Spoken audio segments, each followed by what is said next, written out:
Budget మన రాష్ట్రంలో 38 గ్రామాలు ఉన్నాయి తెలుగు రాష్ట్రాల్లో. 38,000 కోట్ల రూపాయలు గ్రామానికి ₹1 ఇచ్చి గ్రామాభివృద్ధి దేశాభివృద్ధి అని మోదీ డప్పు కొట్టుకొని తిరిగారు. ఇప్పుడు గ్రామాలు మర్చిపోయాడు. రెండోది, స్టీల్ ప్లాంట్ కి మనం ఇచ్చిన ట్యాక్స్లు 55,000 కోట్లు, వాళ్ళు ఇస్తున్న అప్పు 14,400 కోట్లు. మాకు అప్పు వస్తుంది, కనీసం 55,000 కోట్లు 25-30,000 కోట్లు డిమాండ్ చేస్తున్నాం. అలాగే పోలవరం ప్రాజెక్టు 20 సంవత్సరాల నుంచి కట్టలేదు, ఇంకెక్కువ, దానికి ఒక 25,000 కోట్లు. అంతకంటే ముఖ్యం మనకి క్యాపిటల్ సిటీ లేదు, క్యాపిటల్ స్టేట్ లేదు ఆంధ్రప్రదేశ్. దానికి 60,000 కోట్లు అడిగారు. అడిగితే నోర్మి లేదా జైల్లో పెడతాం అనుకోసరికి ఈ చంద్రబాబు నాయుడు గారు పవన్ కళ్యాణ్ నోరు మూసేశారు. కానీ నేను డిమాండ్ చేస్తుంది 25,000-30,000 కోట్లు మినిమం ఇనిషియల్ బడ్జెట్ ఇవ్వాలి. తెలంగాణ అభివృద్ధి కొరకు ఇప్పటికీ 2.5 లక్షల కోట్లు తెలంగాణ ఏర్పడిన తర్వాత మనం ట్యాక్స్ రూపంలో ఇచ్చాం. కనీసం ఇవన్నీ గుజరాత్ బీజేపీ రాష్ట్రాలు పంపించుకుంటా కనీసం ఈ సంవత్సరమైనా నీతిగా న్యాయంగా దేశ ప్రధానమంత్రి అయితే ఆయన ప్రధానమంత్రిగా బిహేవ్ చేసి 2 రాష్ట్రాలకు న్యాయం చేయాలని డిమాండ్ చేస్తున్నాం. లేదనుకోండి మనం చేసేదేం లేదు. ఎందుకంటే ఇప్పుడున్న ముఖ్యమంత్రులందరూ తొత్తులు కదా.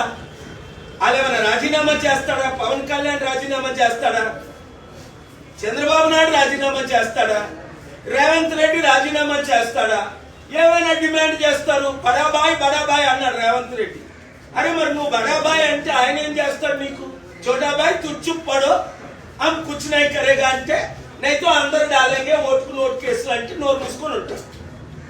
కనుక మన తెలుగు రాజకీయ నాయకులు మోదీ తొత్తులు కనుక తెలుగు ప్రజల తరపున నేను తెలంగాణ ఆంధ్రప్రదేశ్ కి న్యాయం చేయాలి అని ముందు ఇంగ్లీష్ లో చెప్పాం.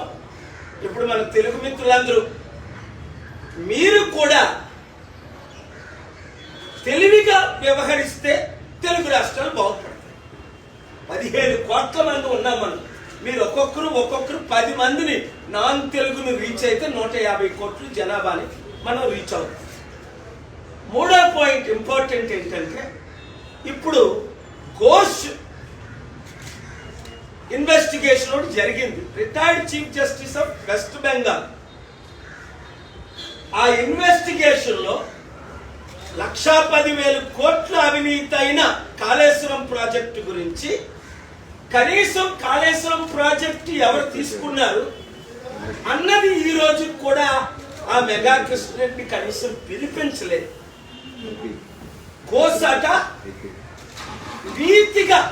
నీతిగా ఆ ప్రాజెక్టు ఈయన తప్పు లేదని రిపోర్ట్ ఇస్తున్నారని, ఆయనకు 100 కోట్లు ముట్టిందని నా ఇన్ఫర్మేషన్.